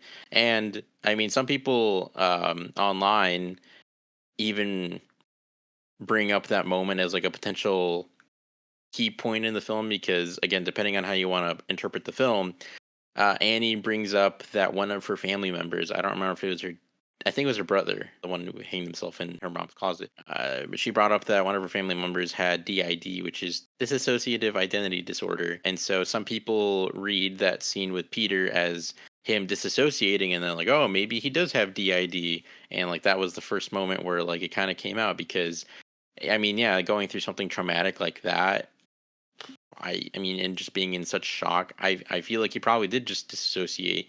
Like he couldn't come to terms with what was happening in the moment, and he just he couldn't face up to it. He couldn't like he knew what he would find if he looked in the back seat, and I just think that from the shock of everything, like he was aware, but he didn't like his body couldn't comprehend how to react, and so with the shock and everything, he just drove back home like nothing happened, and then just walked to bed and then I mean obviously he didn't sleep at all. But yeah, I mean I think I would like to believe that most people would probably, even though it would be probably like the worst night of your life, I think most people at least would probably go get their parent or someone and do something instead of just leaving it there because oh my god, yeah, I can't imagine leaving something like that for your parent to find. Good lord. But yeah, so I feel like it's realistic enough, especially for being like a high school kid. Not just because like being an adult would mean that you would react differently. Like I mean, I think there'd be plenty of adults who would probably react the same way. But I mean, especially being a kid, like oh god, I mean, I like it would weigh on anyone. But I mean, I feel like a child, like you wouldn't really how do you process something that heavy. So yeah, I feel like the movie did a really good job of portraying all that. But on to another great scene, a very cheerful and happy scene at the dinner table. Just kidding. I would say that the dinner scene with Peter and Steve and Annie is probably like the main crux of the film. It's like it's the scene. It's where you really see how broken the family is and just how epically effed up these relationships are and these dynamics are, and you kind of just realize that, yeah, like, man, this family is just kind of like screwed, like they're kind of done, you know? I mean, yeah, I'll just leave it at that. But so, do you feel that the scene is effective at demonstrating the issues that like the family is facing, and like, do you feel that one person is more in the right in like the argument that goes on? Yeah, I guess let's just start with that. I think the dinner scene is where it. Well, okay. From my understanding, again, didn't watch the movie. I think the dinner scene where they're arguing is done effectively. By just watching that scene alone, I can tell that there are like major issues going on with the family. Obviously, it's broken. The grandmother died, the sister died. It's a terrible, tragic, horrific situation that it kind of just makes sense that they would all be all snippy with each other. I don't know if that's exactly the right word, but from my understanding, the mom and the son already have a strained relationship due to a situation with her sleepwalking. So just to have that and then that strain, like that complicated relationship on top of a tragic situation, just them sitting down to eat dinner and just to be like, I don't know, the body language of how they're acting in it also is done really well, along with the dialogue, that you can just really tell that like something is wrong and that it it probably is never going to go back to the way it was just because of what happened. And I assume it's effective with everything that comes before it, because this is before it gets all supernaturally, right? Yeah, this is like pretty much kind of the turning point a little bit. Yeah, so it's still in that realm of like possibility or realness without getting too, Wild to unnatural to yeah, too supernatural. supernatural, before getting too supernatural and like out of this world. And the music during the scene too is good. Like, I guess that's all I really have to say or can say on the situation. Yeah, that's good. And I mean, yeah, for kind of watching it out of context, I feel like you picked up on a lot of little stuff there. So yeah, what about you, Dan? How do you feel about that scene and all of that? Yeah, I believe the question was like, is this scene effective at demonstrating the issues that this broken family faces? And yeah, it's very effective. You can tell that this family, they're not okay. Because, like, I'm pretty sure at one point the mom calls her son like a little shit or something like that. It's like, parents, unless they're joking around with their kids, like, should not be calling their kids that. Like, if your parent is seriously referring to you as something like that, there's something wrong there. And yeah, just the argument, how it just evolves into like a screaming match. You can definitely see just how dysfunctional that the family is and whatnot. And I don't really know if one person is more in the right than the other, because I feel like both the mom and Peter are like kind of at fault for what happened.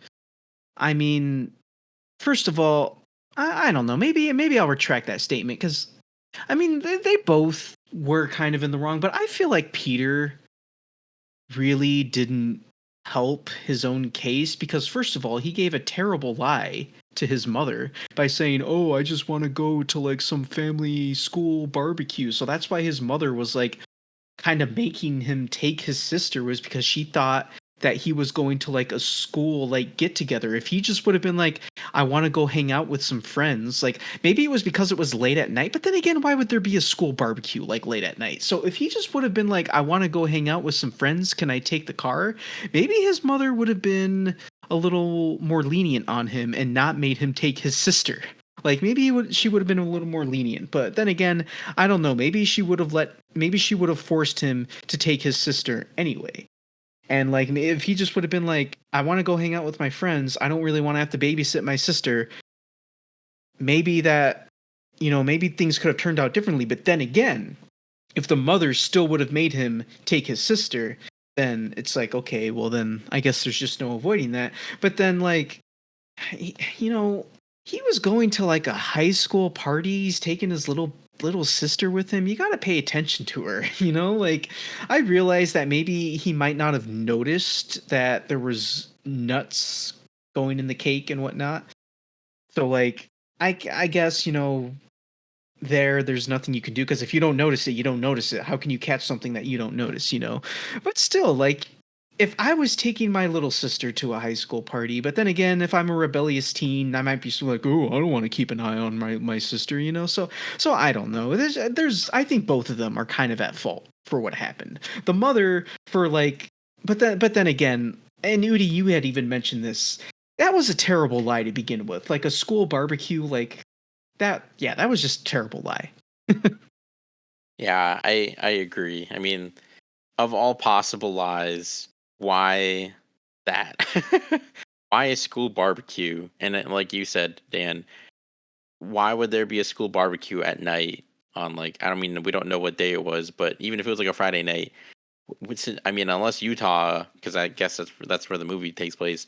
Unless Utah, does weekly barbecues for school or something, like it just seems like such a stupid excuse to lie. It's such a stupid lie to use as an excuse to like leave and to go to this party. So, yeah, if he had just like said something differently, then like you're saying, maybe she wouldn't have suggested or forced him to take his sister. But I mean, yeah, I don't know. It's just this whole scene is incredible, and it, if nothing else, if no other scene, which I mean, there are plenty of other scenes where I mean, Toni Collette is just acting her butt off in, but like this scene in particular, my God.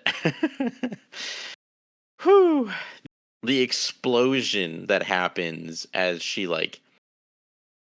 well, first from Peter, because he lashes out, and then she shuts that down. She shuts that down immediately and is just like, don't you talk to me like that. And just like, oh God, like it's just all this pent up energy and this pent up resentment that she has for Peter, and just all of this stuff.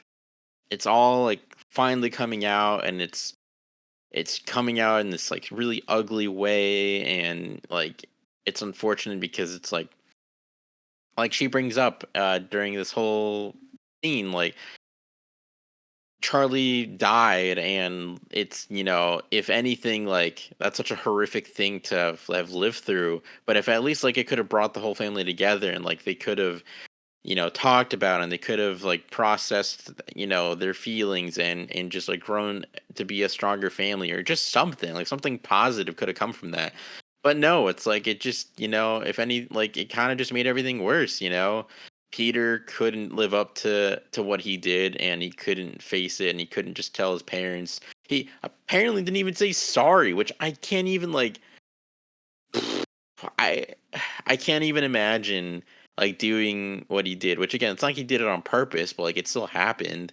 And not only not being able to like, fess up to it, or do something about it, just like leave it there basically for your parents to deal with. But then not even like apologize. Whew, that's crazy. And so I feel like for the most part of what everything like Annie is saying, I feel like I agree more with what, like, from her position. And I mean, just like this film is pretty self-contained in that it's just like it's a fairly short period of time. It's like probably like a few weeks, maybe a few months, but you're not getting like all of the years of like growing up with the kids and everything like that. But I mean, at a certain point, I mean, just from like being in a family, I feel like that you definitely pick up on moments from like when you were younger. And I mean, even as an adult, like this can still happen. But like you pick up on times where, I mean, in a way, like you take your parents for granted, and you know they put up with you more in certain ways than you have to put up with them.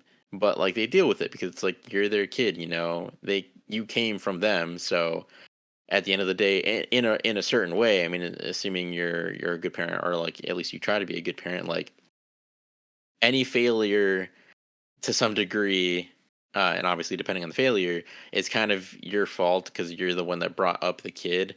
And so, like, I feel like certain things, it's like certain ways, maybe certain behaviors or certain things like that. It's kind of like if you're the parent, you're like, well, you know, this can change and this probably should change, but it's my fault that this is happening because I didn't teach them to, you know, do this instead of doing that or blah blah blah blah blah. But yeah, like there's probably way more history there that like Annie and Steve have had to deal with the kids, but like obviously we're just getting this little moment in time as the family's going through all this stuff. But yeah, and so just like getting all this emotion finally coming out all at once. And I mean it's just like being a parent, I can't imagine being in Annie's position where like she did a thing, yes, but she didn't do it on purpose. She wasn't conscious of what she was doing. And the thing that I'm referring to is her sleepwalking, then pouring paint thinner on herself and Peter and Charlie.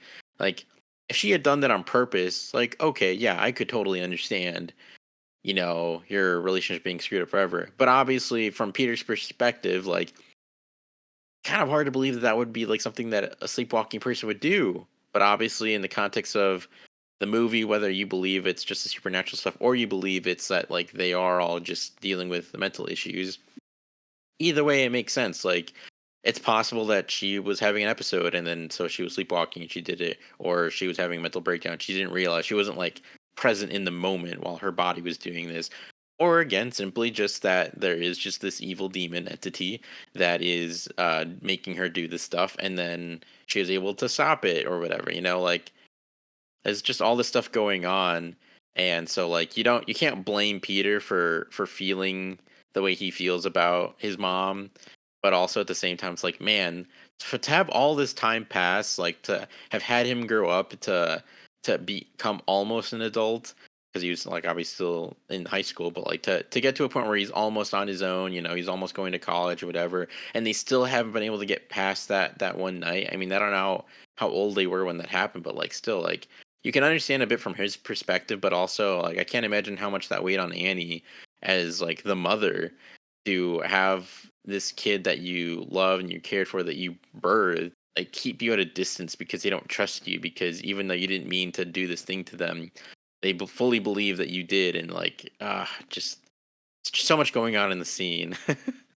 I just wanted to say to your point about the mom and not knowing what she was doing because she was like sleepwalking. It's another one of those things of losing that agency of who you like are and your conscious and your being. And so I guess the point from earlier kind of ties into that point. Yeah. And I feel like that's definitely, I feel like sleepwalking to that degree would be horrifying, you know, when if you catch yourself doing stuff and then you're like, wait, what? Where am I? What? I used to sleepwalk when I was a kid, and I'm grateful I don't do it anymore. But yeah, that part scares me because it is very weird to wake up and not know where the heck you are. Very freaky. But yeah, and then I mean, at the end of the day, though, I think the thing here is like it's unfortunate because, and I feel like this happens in real life. I mean, for sure, it happens in real life where you're having an argument with someone that you care about and that means a lot to you, but sometimes it's just like when you really look at it, it's just like, does it really matter who's even more in the right in this, like not necessarily in this case in the movie, but like when you're in a moment like that, like sometimes you just kind of have to ask yourself, like, is it really worth it to find out like who's more in the right?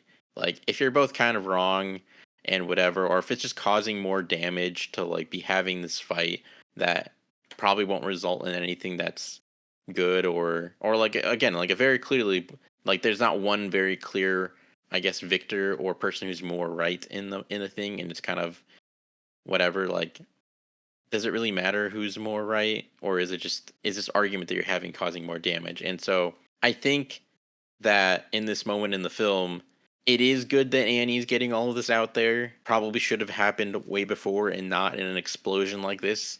But again, it's like you can't really blame her because of just everything that's happened with them. Her relationship with Peter being so strained for so long, him being responsible for what happened to Charlie and then not even being able to do anything about it or say sorry or anything. Just like you can't blame her for feeling how she's feeling, but also like again, not to excuse it because I mean he still did it, but like Peter's still a kid, you know. Like he's old enough as a kid to know better. I mean he was under the influence technically, but that wasn't the issue. The issue was that it was the deer and whatever, and he wasn't more careful of with like taking care of his sister while they were at the party together. He ran off to like go smoke with the girl he had a crush on or whatever. But that aside, like he was directly tied to the incident of what happened to Charlie, and so just there's so much there with that. And I keep saying that over and over again, but you get to this point where it's like, okay, Annie's getting all this stuff out there, and Peter, you know, I mean, Peter is just kind of sitting there and taking it all.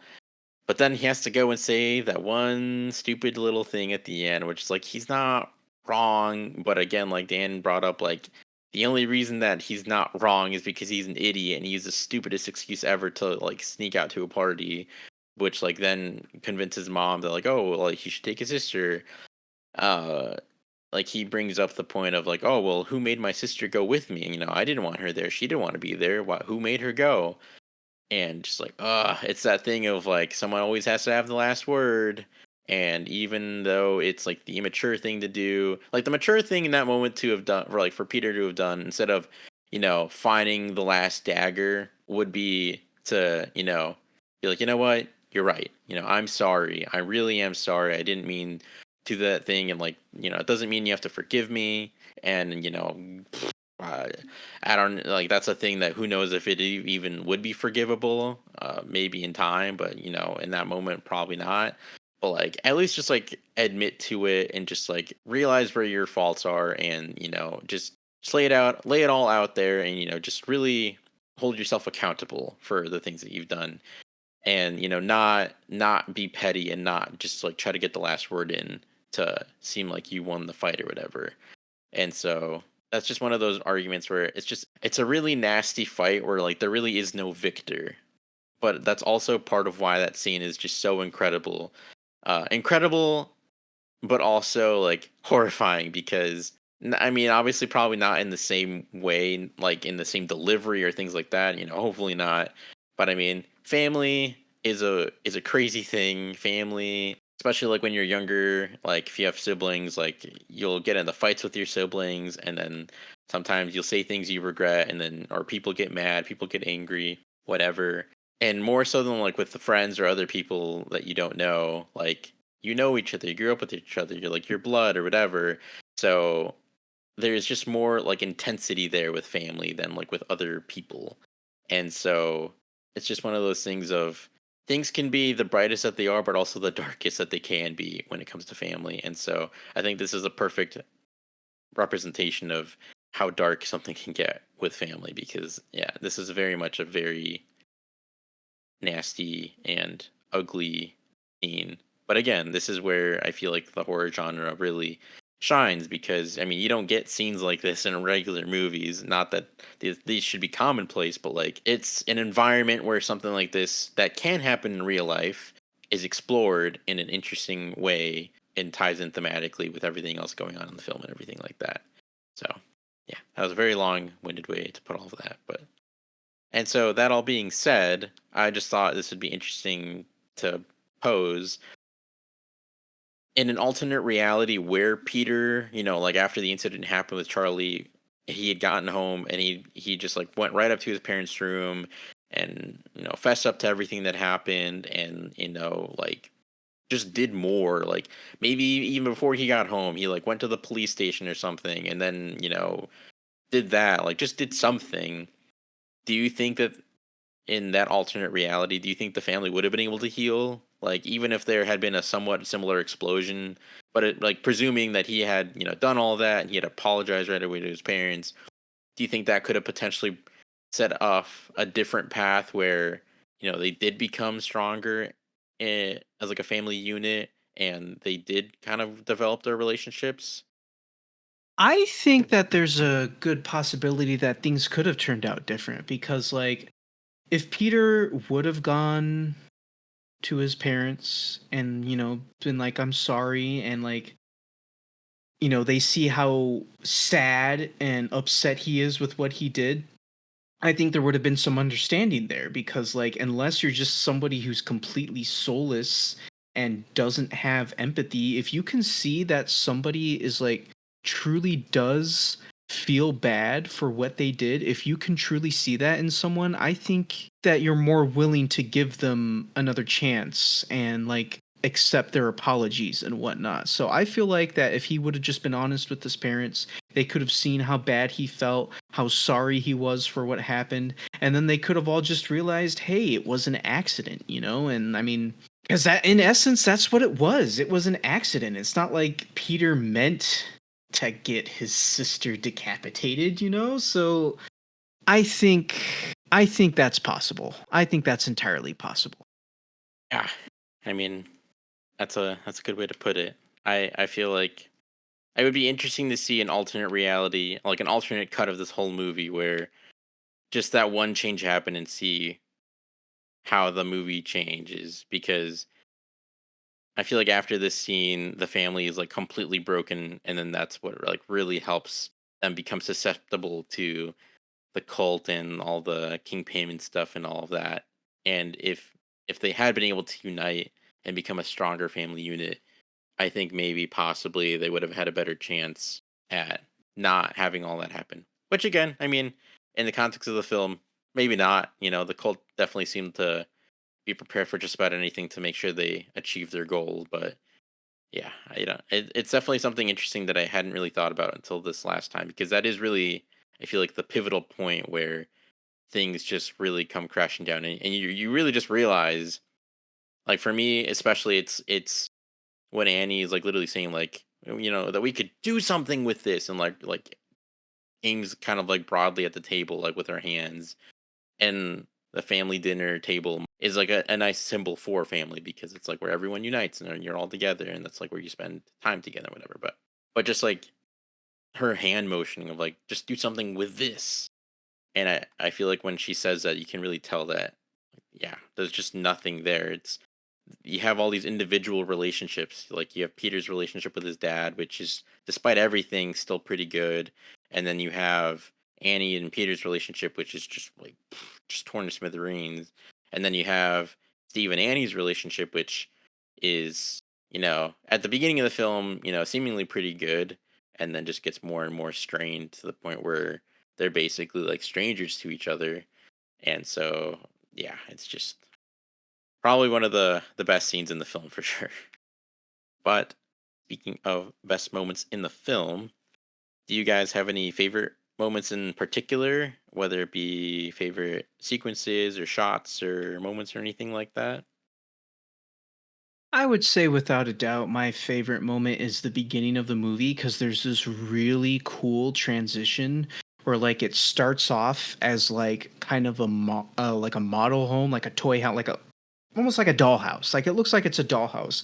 And I think that partially has something to do because I don't know if we mentioned this at all, or I can't remember if we did, but like Annie in the movie, she like makes, Miniatures. yeah, miniatures. So like it starts off, the shot starts off with this like miniature house, like this miniature of their house, and like the camera just zooms in on the bedroom, and then like the movie starts with like the father walking into the bedroom, and then like it's the actual house. Like that was really cool. I really liked that. I would say that's probably like my favorite sequence, which is odd because it's like the very beginning of the movie, but it's cool, man. Really pulls you right in. I think for me, I'm up there with you. I really love the intro. I love how it just kind of gets going and then pulls you right in, and then it just never lets go. It also kind of plays into the idea that the Graham family is basically just like toys being played with by forces that they have no control over, which yeah, thematically relevant and also even more scary and terrifying when you think about it with the lens of like the cult and everything. But another favorite shot of mine is definitely I believe it's a shot where Annie. It's like when Annie's trying to like, or finally discovering things and seeing that things aren't as she thought, and so she's going to ask Joan some questions, and so she's heading to her apartment, and it's like in the hall, and it's like an upside down shot, but then as she like gets closer to the door, it like goes back upright to like the regular horizon line, and I love shots like that. I love upside down shots that rotate in some way or flip or et cetera, et cetera. So love that shot. I mean, how can you not love the final shot in the treehouse where it looks like a miniature, and then you get that lingering shot as they're all screaming their proclamation, and then boom, cut to both sides now by Judy Collins in the credits. So great shot there. And then even though it scares the living daylights out of me, that shot of Annie banging her head against the attic door while she's upside down is forever seared into my brain. So I can't not appreciate that scene, I guess.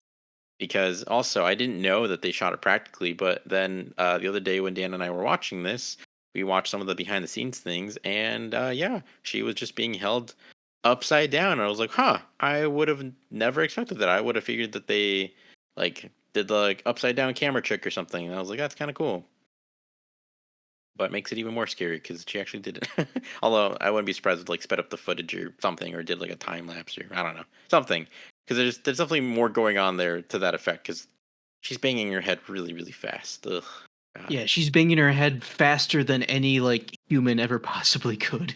Yeah. Ugh. And then I also really like the moment where it's after Annie. She gets a call from Ari Aster. No, she gets a call from the Archer Gallery, and they're like inquiring about her progress. And then she snaps and she just like breaks everything. And then Steve walks in to like go get her for no, not for dinner. He just goes to get her or something. And then he's just like looking at the chaos that went on in her workshop, and she's just sitting on the ground, and there's just like stuff broken everywhere all over the ground. He just goes, what the heck happened in here? I don't know why, but I've always just found that moment hilarious. But yeah, I mean, I feel like there's just so much here that I love in one way or another that I could probably. I mean, it's just the whole movie basically, but those are probably my main highlights, at least the ones I can remember. One last aspect that I really love of about the film is all like the tilt shift photography. That's tilt shift photography is basically when you shoot something to look like miniatures. They do this a lot in this film. Whenever it's like the wides of the exteriors of the house, the Graham house, it just makes it look like yeah, like miniatures. They also do it in the movie Game Night, which in that film makes things look like a game board, which is very cool. So I love that stuff, and then I love like the match cuts where it's like it's daytime and all of a sudden it sounds like a light switch goes off and then it's nighttime and stuff like that. Really love all that. Very cool. But yeah, what about you, Miranda? Do you have any other moments you want to bring up, like favorite shots or sequences or anything like that? We did watch that montage of clips together, and there's some really interesting clips in that. Again, divorced from context. I think like the concept of how they filmed it and like using the dollhouse and making sets and shooting it in wide like shots and things of that nature is really interesting, really fascinating. I don't want to say the movie has well, again, haven't watched it, so this is just thoughts. But like I'm thinking of the scene where Peter is sitting at the picnic table at school and how he's just in the center of the frame. And that feels like the only other director that I'm aware of that does like shots like that is Wes Anderson. So I don't know if any of those vibes were like in this, but like anytime there's unique shots in movies that use characters center and frame or are doing things in creative ways I just enjoy and I like, and I'm sure this movie is full of tons of stuff like that. I don't have anything particular in mind because I didn't watch it. But I did want to just talk about the score real quick. that is something that I can talk about since I did listen to it. And it's a really good score. And I think I mentioned that at the beginning too, but it's just very specific, I guess.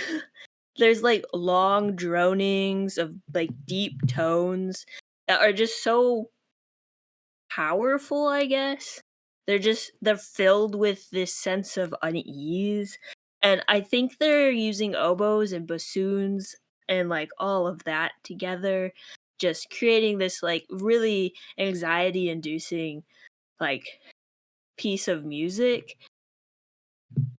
And I will listen to all of the songs for the score that are on Spotify at least, and like there's parts of the song Brother and Sister that just are screaming. The horns are screaming and it just is so tense.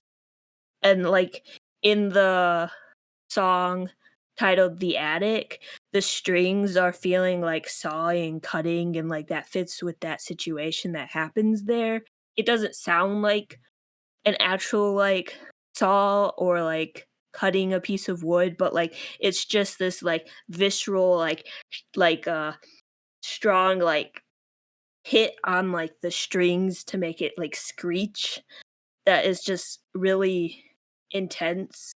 And then in Charlie's theme, there's an irregular like heartbeat through it because you think, okay, this is a normal beat, heartbeat, sound, rhythm, and then all of a sudden it goes like 1 2 1 2 3 1 2 1 2 3, and like I don't know if that's the exact rhythm, but it's not a normal heartbeat. It just feels off, which like makes sense because of like if Charlie was possessed by the demon from the beginning of the movie, like of course that would be incorporated into her theme. And like I said earlier, the mother and daughter song and the reborn piece, they call back to each other. And the score just reminds me of other movies scores like Dune, where it's like those long, deep tones that are just droning on and on. Or like Arrival, where it's just these songs are just creating a sense of uneasiness the entire time. And like Oppenheimer too, even though I don't particularly care for that movie has a fantastic score and it achieves its goal of making you feel uneasy. And this score for Hereditary does the exact same thing. I was listening to it, and the way my office is set up at my work is that I unfortunately sit with my back against the door, so I can't always see when people come in, but, like, my coworker walked past me, and I felt a gust of wind because she walked behind me, and I was like, "Oh my gosh, what is going on?" I was like, I cannot be listening to these scores while I'm at work when I can't see what's going on because it draws you in, and it just keeps going." Like, the song Aftermath in my notes, I just have it as a big yikes. Like, it's so they're so intense. And then the song called Dreaming, it feels like and it sounds like they're like messing with Tesla coils and there's this like electricity feeling of like zapping going on and like again, I don't know how this is all fitting into the movie, but just based on the score as just analyzing pieces of music, it's so important to have your music fit with your theme of your movie because it really makes or break it. And like, I feel like a lot of horror movies are focused on sound. That's where you get the big jump scare because it's like, bam, loud screechy noise or like cat falling on a car or whatever, whether it's a fake jump scare or like a real one. And the sounds of the attic scene with the mom and that situation, like, no, thank you. Like, the sound design in this movie I'm just imagining that it's like so good that it's terrible because it achieves what it's trying to do. Also, the song Get Out is also a good piece. The strings sound like squeaky and gathering animals at times, and it just meshes together into this big, like, chaotic mess. And, like, the end song, Reborn, just it feels so bright and uplifting, and yet it is the most sinister, like, piece of music because it's like, here's this big thing, the cult succeeded, but this whole family, they're dead. They're fell into this big, tragic, horrific mess, and it's like you can still feel that in that piece of music even though the cult succeeded in what they wanted to do.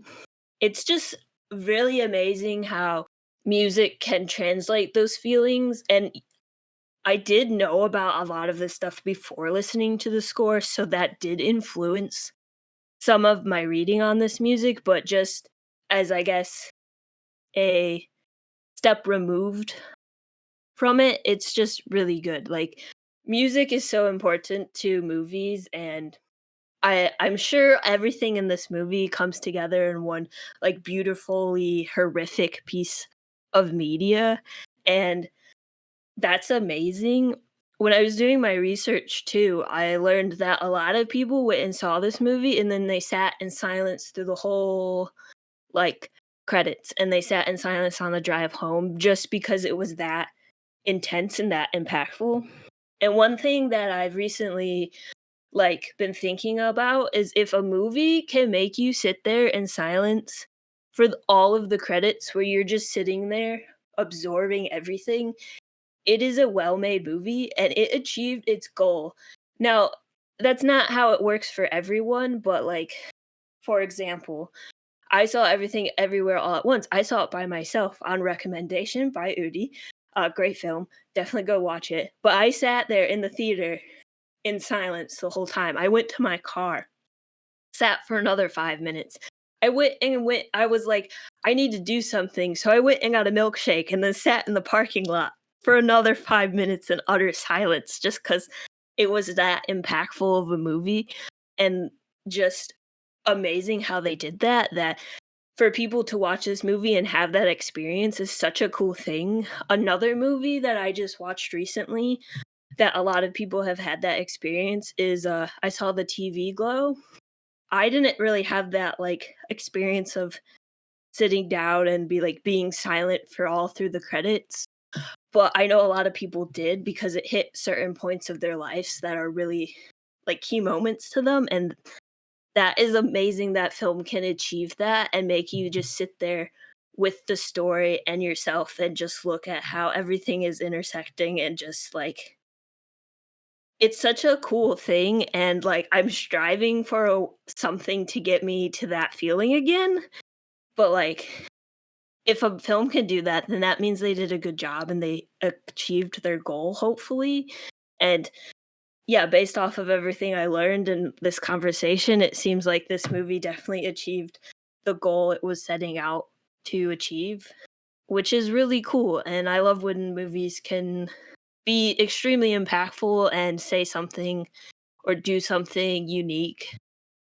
Yeah, I mean, it's always great to hear about how impactful something in film is, and then especially music. I mean, I truly feel like while film is a visual medium, the sound, whether it be the sound design or the music or both, really, really play into how impactful a film can be. So it's always nice when everything comes together and you get something incredible. But that all being said, unless you guys have any other final thoughts, I think we should go into the ratings. All right, Dan, how would you rate Hereditary? Yeah, so I've been thinking about this, and yeah, Hereditary would not be a movie that I ever like really go back and watch too often. It's not going to be a movie that I pick if someone's like, "Hey, you want to watch a movie?" And I'm like, "Sure." And then they're like, "All right, well, what did you have in mind?" Like, I'm not going to say Hereditary. All of that being said, I can still like really appreciate the art of filmmaking that went into this movie. Just the acting was really well done, the cinematography, camera work was really well done. I can still recognize that despite the fact that I'm probably never going to watch this movie very often, if ever at all. So while like I would probably For my own like personal taste, I'd probably just give it like a 3.5. But I'm gonna give it a 4 because it's a really well made movie. It really is, and I can appreciate that. But yeah, you won't find me ever watching this movie ever again. So. Gonna be one of your new Letterboxd top fours. Woo! Oh yeah, no, yeah, for sure. All right, so it's gonna be a 4 out of 5 for Dan, and then for me, if it wasn't clear, I'm definitely gonna give this a 1 5. star, right? Yeah, 1 star. You're gonna give it 1 I hate star. this movie. Yeah, half star. This whole episode has been a prank. I hate this Yeah, it's just been one huge ruse. You pathetic little worm. We got you in the palm of our hand. How does it feel to be rused? Yeah. But yeah, so 5 out of 5 for me. I mean, I've gushed enough about the movie. I've yapped long enough. I'll keep this brief. But I mean, again, like this truly is the horror movie for me, and I know I'm not alone in that. I know there's plenty of other freaks and weirdos, me included, that just really, really love this movie. And I mean, yeah, like we go see all the new good horror movies of the year, and whenever the inevitable conversation comes up of like, oh, well, what's like the best horror movies you've watched? It's like this is always at the top. And I mean, people love different kinds of horror. I mean, some people don't like this movie, which I don't understand, but it's that's neither here nor there. But yeah, I mean, just Ari Aster is such an incredible creator, and we're so lucky to have him. And while he's made some works that can be seen as divisive, I think we're truly lucky to be alive at the same time as him, that he's creating all these masterworks. So yeah, 5 out of 5 for me. Clearly, I didn't watch the movie, so I'm not gonna have a score. But I do think this movie was really well made, and I could just tell the amount of like effort and time and passion and skill that went into this. So even though I'm not giving it a score, I still can like see and appreciate all of the stuff that is going on in this movie. With that all being said, the Atomic Lizard score for this episode is a 4.5 out of 5. So thank you so much for joining us and listening to our conversation about Hereditary. Stay tuned for upcoming episodes on more movies currently playing in theaters, favorite films of ours, and kaiju films galore. If you're interested in hearing more, check out our previous episodes, and as always, you can find us on Instagram at atomiclizardspod and on Letterboxd at atomic_lizards. Have a good night, everyone. Bye.